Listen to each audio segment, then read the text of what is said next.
Queridas irmãs, queridos irmãos, a graça e a paz no Senhor Jesus. Amém?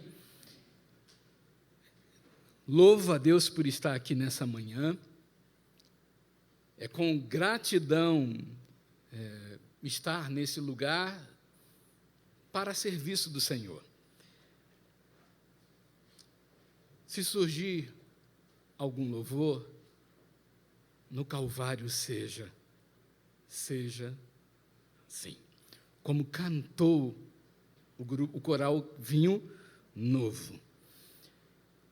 Para a honra e para a glória de Deus, toda a glória seja dada a Ele. Estava no plano e no projeto dele alcançar o coração de Reverendo Anderson, lá em Bananal, em 1992. Através de um servo tão comum, simples e dependente da graça dele, que no caso ali era eu. Louvado, louvado, louvado seja o nome do Senhor. E eu louvo a Deus por saber que, anos depois, o reverendo Anderson se viu chamado para o ministério e, ouvindo a voz do Senhor, disse sim. Não estávamos juntos porque, quando isso acontece, nós já estávamos em Herval do Oeste, Santa Catarina. Tínhamos nos transferido, pelas contas que você dá, tínhamos nos transferido um ano antes para Santa Catarina. Então, o reverendo Anderson é chamado para o ministério, é preparado, estuda no Seminário Presbiteriano do Rio de Janeiro, em Campinas, na ocasião, onde também estudei, e depois volta para assumir o pastorado da Palavra do Senhor, tendo exercido esse pastorado na Igreja Presbiteriana do Rio de Janeiro e há 22 anos na Igreja Presbiteriana da Tijuca, se não... 14, desculpem. 22 anos de ordenado e 14 anos na Igreja Presbiteriana da Tijuca. Bendito seja o Senhor. Igreja Presbiteriana da Tijuca, que comemora 59 anos. E hoje todos nós temos 59 anos. Eu dou graças a Deus porque eu diminuo pelo menos 2. 21 de maio de 1967 foi organizada a Igreja Presbiteriana da Tijuca pelo então Presbitério Rio de Janeiro, que é o mesmo presbitério desde então. Essa igreja, esse local que serviu a Igreja Presbiteriana do Brasil nos anos de 1950, antes ainda de existir a Igreja Presbiteriana da Tijuca, por ser sede da Igreja Presbiteriana do Brasil, quando da presidência do Supremo Conselho da Igreja Presbiteriana do Brasil, exercida pelo reverendo Amanitá, a igreja Adorno Vassão, né? E que, sendo da Igreja Presbiteriana do Rio, sendo do Rio de Janeiro, tinha aqui a sede da igreja, a sede administrativa da Igreja Presbiteriana do Brasil. Esse local que aqui está, se não me engano, né? Que também aqui funcionou primeiramente o jornal O Puritano, né? Que é o jornal da igreja, hoje o Brasil Presbiteriano. Então, essa igreja tem, historicamente, ainda que recente, em 59 anos, pensando na história da Igreja Presbiteriana do Brasil, porém, essa igreja tem dados que são de laços da história da Igreja Presbiteriana como um todo, e louvado seja Deus por isso. Ainda, apenas fazendo essa menção, eu trago o abraço do seminário Ashbel Green Simonton, e trazendo o abraço do seminário, trago a alegria de, ali no seminário, podermos servir ao Senhor e acolher vidas que Deus envia, inclusive da Igreja Presbiteriana da Tijuca. Por ali já passou hoje o reverendo Eli Barros, passou a nossa irmã Simone, membro aqui da igreja, e está lá agora o candidato que está sob a tutela do reverendo Anderson, nosso irmão seminarista Daniel, né? E nós louvamos a Deus pela vida dessa igreja. Seminário que foi acolhido aqui em 2008, quando realizamos a nossa Semana Cultural, tratando da responsabilidade social da igreja.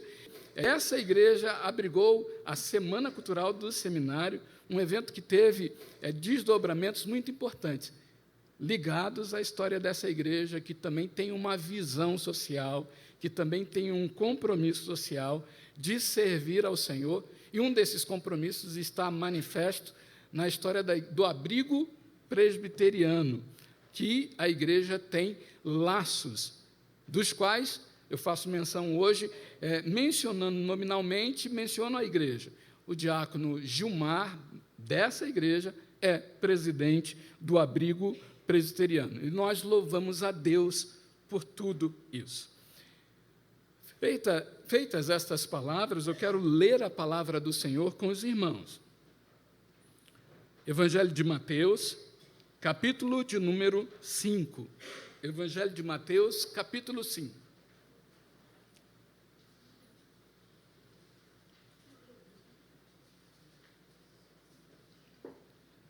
Evangelho de Mateus 5, versículos 1 a 12. Vendo Jesus as multidões, subiu ao monte, e como se assentasse, aproximaram-se os seus discípulos. E ele passou a ensiná-los, dizendo: Bem-aventurados os humildes de espírito, porque deles é o reino dos céus. Bem-aventurados os que choram, porque serão consolados. Bem-aventurados os mansos, porque herdarão a terra. Bem-aventurados que têm fome e sede de justiça. Vamos juntos? Porque serão fartos. Bem-aventurados os misericordiosos, porque alcançarão misericórdia. Bem-aventurados os limpos de coração, porque verão a Deus. Bem-aventurados os pacificadores, porque serão chamados filhos de Deus. Bem-aventurados os perseguidos por causa da justiça, porque deles é o reino dos céus. Vamos juntos até o versículo 12?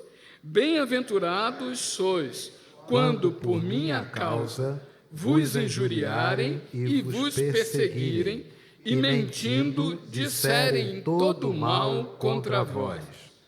Regozijai-vos e exultai, porque é grande o vosso galardão nos céus, pois assim perseguiram aos profetas que viveram antes de vós. Fale o Senhor ao nosso coração, como já oramos, e edifique a nossa vida para a glória do seu nome. Amém. O missionário Ashbel Green Simonton, que vem dos Estados Unidos servir ao Senhor em terras brasileiras, chegando ao Rio de Janeiro no ano de 1859, naquela época, o Rio de Janeiro tinha a sua maior concentração de presença populacional no centro do Rio de Janeiro. E ali se instala Ashbel Green Simonton, começa a sua atividade de pregação da palavra, primeiramente aos de língua inglesa, mas busca formar-se na língua portuguesa e vai pregando a palavra na região do centro do Rio de Janeiro, na área do Passeio, também na área do onde na área em que se tem o Observatório do Valongo, onde era a região de comércio dos escravos. Pois bem, a Tijuca, naquela ocasião, e o nome Tijuca é um nome que vem do tupi e que significa a área alagada, né? Área que tem concentração de águas e de pântanos. Não sei se por isso ali a Praça da Bandeira se torna um dos lugares em que a gente tem essa realidade, né? Simonton frequentava a Tijuca por condições de saúde. vinha à Tijuca a passeio, e para a região da Tijuca, a passeio, faz menção disso no seu diário escrito, e menciona a Tijuca, a Quinta, como área em que ele vem por lazer e vem até mesmo para proteger-se em sua saúde, uma vez a concentração de febre amarela que se dava no centro do Rio de Janeiro, naquela ocasião do século XIX. É desse tempo em que ele frequenta, e a relação se faz não necessariamente pelo objetivo da pregação do Evangelho, mas de estar nesse espaço e desfrutar desse espaço como criação de Deus e ser abençoado nesse espaço. Até que a igreja vai tornar-se igreja aqui, já no século XX, já na segunda metade do século XX, como fiz menção aqui ao início da minha palavra. Mas eu queria pensar e olhar com os irmãos que, a partir dessa realidade vivida e a partir da palavra de Jesus, que vê as multidões se aproximando dele para segui-lo, e não apenas as multidões que se aproximam dele para segui-lo, mas vê as pessoas em trânsito, indo de um lugar para outro, e buscando, nesse trânsito, viver a própria vida. Jesus sobe ao monte e leva seus discípulos indo ao monte e assenta-se com eles para ensiná-los. E no objetivo de ensiná-los, passa a dizer-lhes sobre as bem-aventuranças. Traz-lhes ensinos acerca das bem-aventuranças. É preciso que a gente pare para perceber que o ensino de Jesus está diretamente associado com o olhar de Jesus, vendo ele as multidões. E o que ele vê? Ele vê que o movimento das pessoas, que o trânsito das pessoas, de uma certa maneira, traduz uma realidade e uma necessidade presente em toda a existência humana. Eu fico a imaginar a época do trânsito de Simonton, em 1859, em 1862, quando se vai organizar a primeira igreja, a Igreja Presbiteriana do Rio de Janeiro, e o trânsito dele para cá. E fico a imaginar Simonton hoje, às 7h da manhã, saindo da Praça Sans Pena, de carro até o centro da cidade do Rio de Janeiro. E ele olha o relógio e pensa assim, meu Deus, quanto tempo haverá para eu chegar até lá? Ele resolve, então, pegar o metrô, e quando ele pega o metrô está lotado, abarrotado, e mesmo sendo mais rápido, não se tem segurança de que ele não vá ficar naquelas interrupções do trânsito dos sistemas, dos modais que nós temos.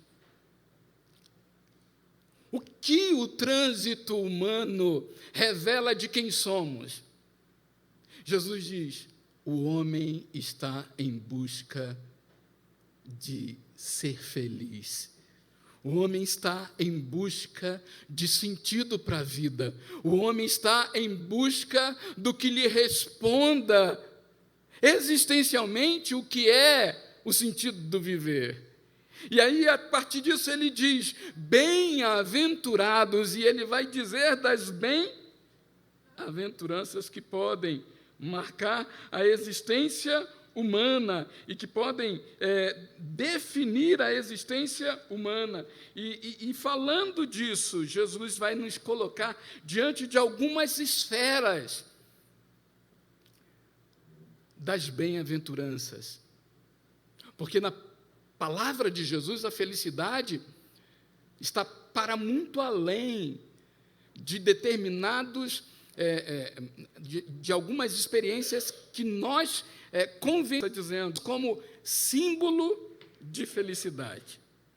Jesus começa dizendo: bem-aventurados os humildes de espírito, porque deles é o reino dos céus.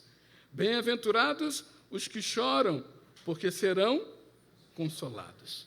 Bem-aventurados os que têm fome e sede de justiça, porque serão fartos. A primeira questão é que Jesus não traduz a bem-aventurança ou a felicidade ou não traduz a bem-aventurança apenas como ser feliz, mas ele traz a ideia de ser abençoado. Abençoados são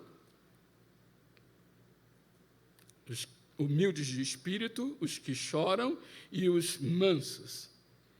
Jesus vem falar da finitude da existência humana e vem dizer que a primeira esfera de ser abençoado, a primeira esfera das bem-aventuranças é que nós nos demos conta de nossa finitude e nos deparemos com nossa finitude. Os humildes de espírito, os que choram, os mansos, são expressões que vão dizer da limitação humana diante da vida, da limitação de toda a condição humana diante da existência e do contraste dessa limitação com Deus. Precisamos saber da nossa finitude. E precisamos saber da nossa finitude como a primeira esfera daquilo que nos abençoa na nossa relação com Deus.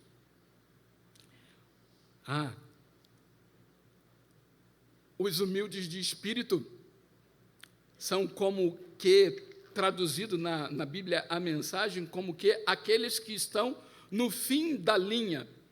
São os últimos a terem a expectativa de serem atendidos. E são os primeiros a terem a expectativa de serem atingidos por qualquer perigo. Ou seja, os humildes de espírito são aqueles que estão esvaziados de terem por si mesmo alguma coisa da qual possam dizer: aqui está a minha confiança, aqui está a minha segurança, eu tenho condições de valer-me e proteger-me e fazer a minha vida ter sentido.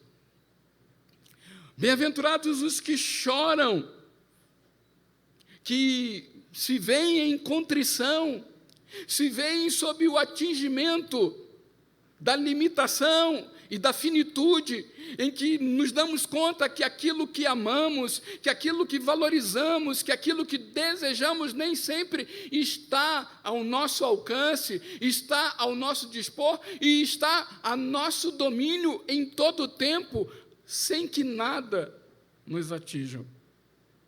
Bem-aventurados os que choram, porque reconhecem na contrição a limitação humana, não só com relação ao que possa lhes atingir e lhes trazer perdas, mas bem-aventurados os que choram, porque se dão conta da limitação humana por causa do pecado, por causa da imperfeição humana, e choram por si mesmos e choram pela realidade humana.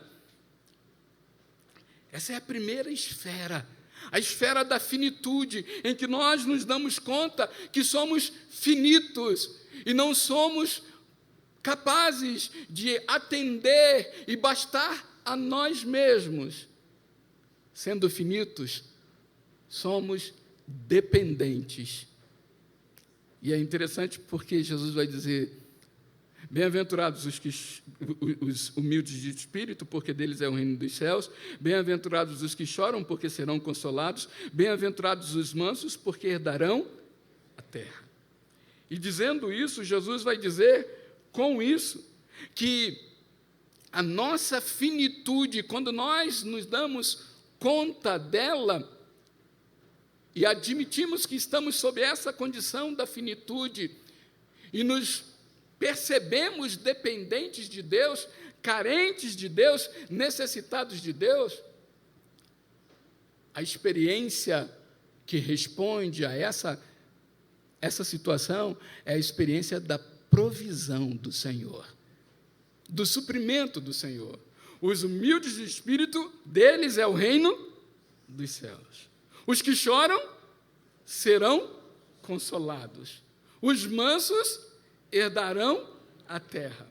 Ou seja, os finitos, nas mais diversas condições da vida, os limitados, os não capazes de atender a si mesmo, reconhecidos disso como seres humanos, quando quebrantados por isso, clamam por Deus, dependem de Deus, se reconhecem dependentes de Deus, e mesmo na experiência de um menino de 12 anos, que não necessariamente chega ali com uma crise existencial enorme, a não ser descobrir que a UPA é diferente da UCP. Mas mesmo esse menino que está no vício da vida, descobre, no vício da vida eu também preciso de Deus, no vício da vida eu não posso viver sem Deus, no vício da vida minha alma precisa de Deus, e isso recebe resposta da mão provisora do Pai. Isso recebe resposta da mão provisora do soberano Senhor.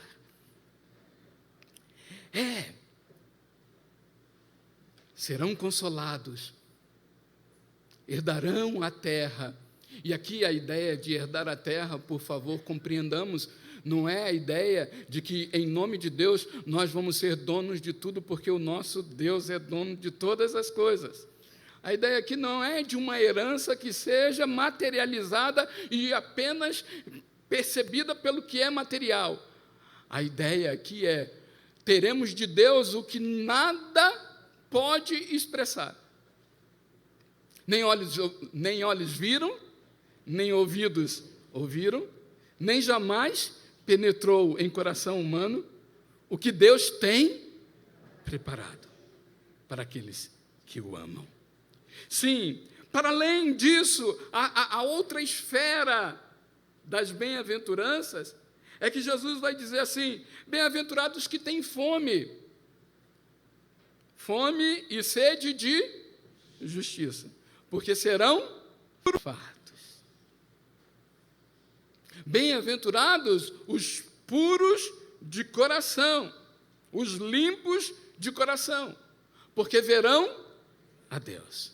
A segunda esfera das bem-aventuranças, ela saindo ou se ampliando da primeira esfera, em que nós nos reconhecemos finitos, dependentes, necessitados de Deus, e somos alcançados por sua graça, agora somos levados ao desejo da vida de Deus.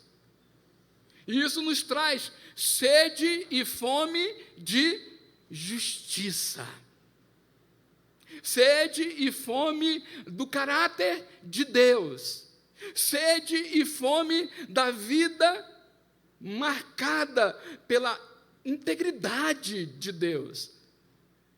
É assim que Jesus vai dizer: não ande na sua vida ansioso quanto ao que você tem que comer, tem que beber ou tem que vestir.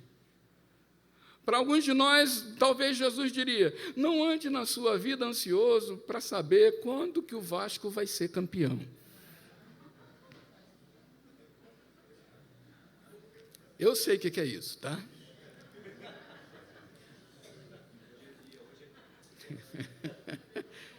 Já tem uns flamenguistas perdendo a graça e zombando dos vascaínos.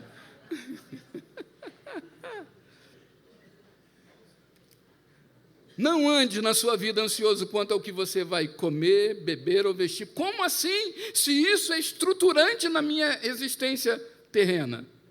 Jesus vai dizer: busque em primeiro lugar o reino de Deus e a sua justiça. Nutra o desejo de Deus. Viva do desejo de Deus. Perceba a Deus como a fonte que supre ao seu desejo, a sua necessidade existencial, e relacione-se com Ele. É nesse patamar que Jesus vai, então, também dizer: bem-aventurados os limpos de coração. Esse desejo de Deus vai desembocar e vai, nessa segunda esfera, ser traduzido numa purificação que acontece em nós.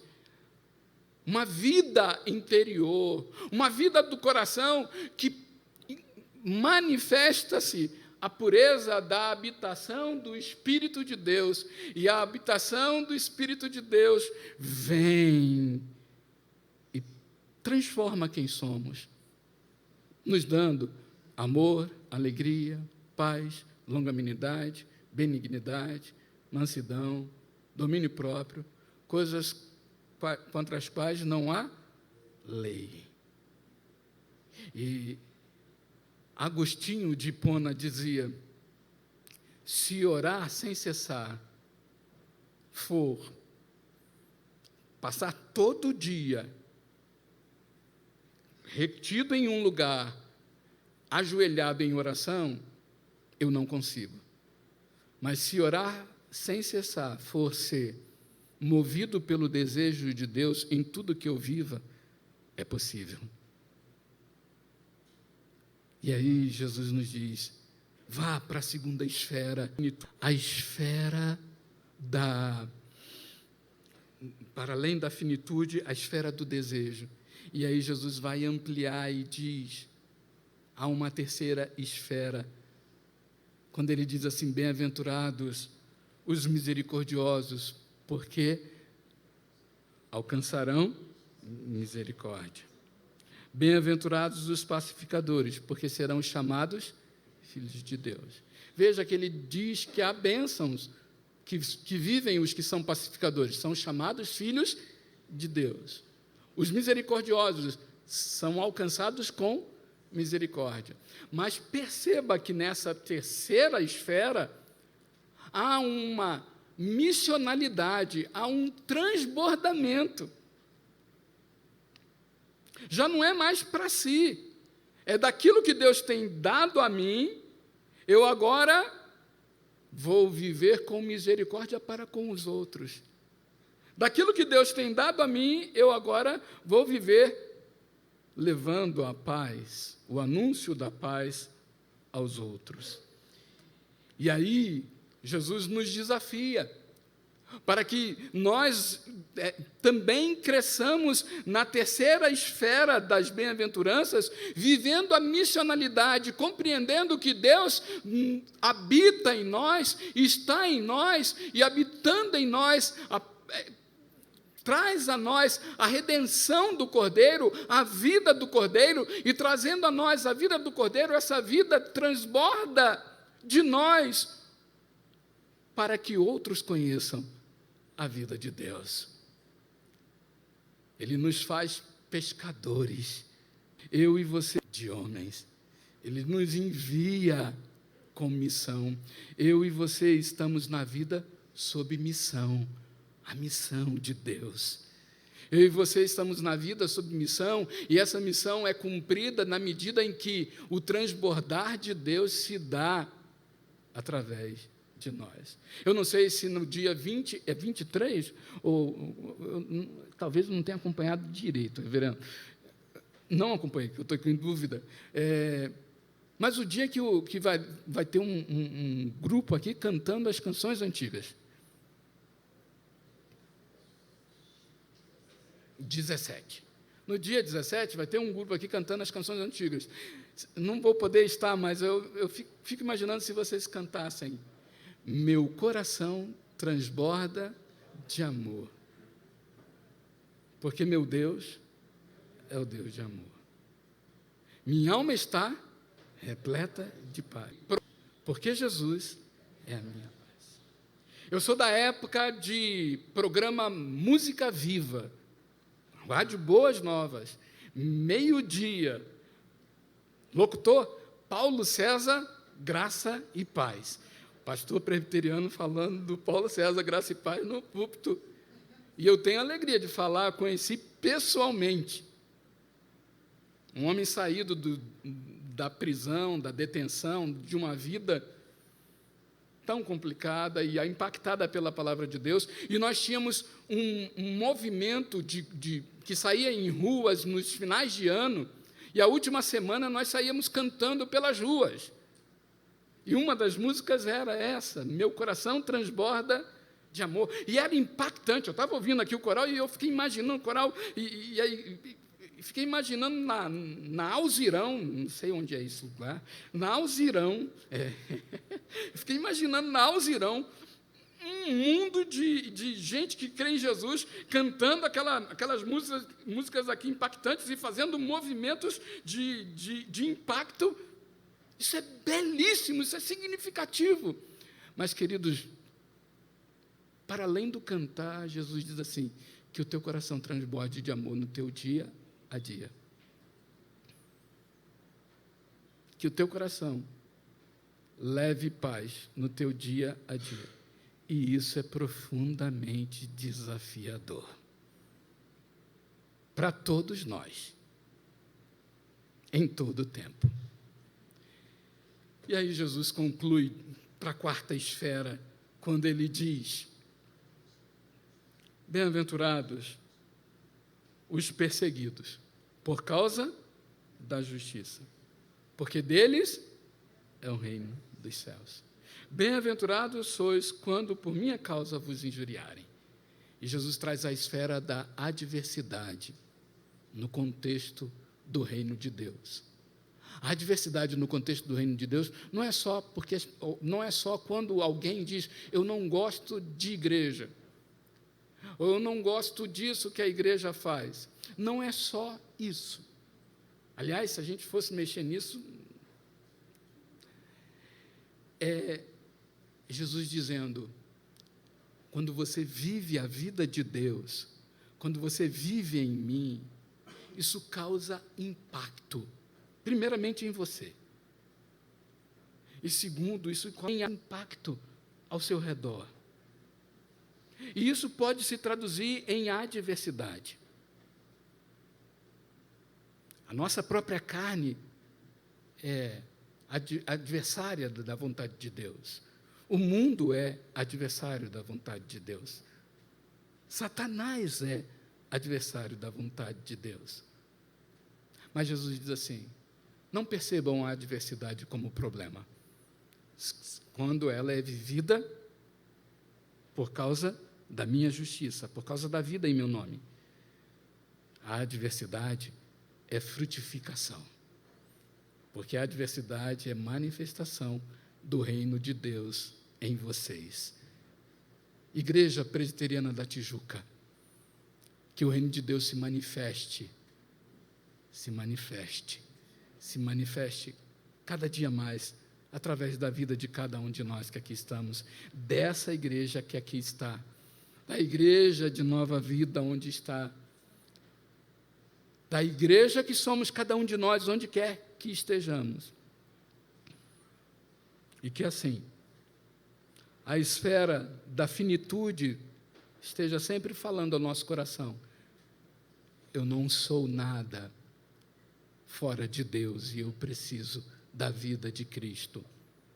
A esfera do desejo mova o nosso coração para dizer, eu preciso cada vez mais conhecer a Deus e ser preenchido pela habitação de Deus em mim. E assim, a esfera da missionalidade se mostre de modo em que, onde estivermos, a paz e a misericórdia sejam manifestos com os nossos relacionamentos, com a nossa forma de estar no mundo. E, por fim, na adversidade, tenhamos alegria por sabermos que Deus está presente em nossa vida e a vida de Deus está se manifestando em nós. Parabéns, Igreja Presbiteriana da Tijuca. Que Deus abençoe todo o ministério desse lugar. Reverendo Anderson, conselho da igreja, junta diaconal e toda a igreja. E que Deus abençoe a todos nós. hoje e sempre. Amém. Amém.